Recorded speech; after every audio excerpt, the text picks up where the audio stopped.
It was so important for me to attend Data Tamasha.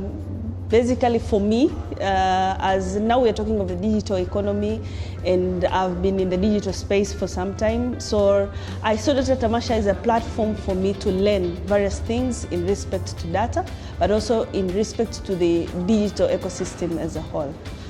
I work with various organizations, including I'm a lecturer at the Institute of Accountancy Arusha, but I'm also a student at Nelson Mandela African Institute of Science and Technology.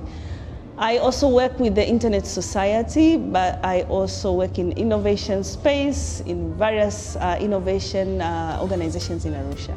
Data is everything. We have that common saying where we say data is the new oil.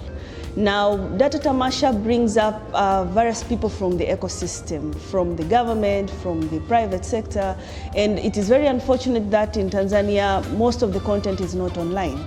Now, I managed to attend Data Tamasha, and I met amazing people, amazing content, things that are happening in Tanzania that I never knew before. But where is all this information? So Data Tamasha has been very important because it brought the different players together, discussing things that I have never been passionate about, climate change, but I sat in a session of climate change and was interesting and very informative for me.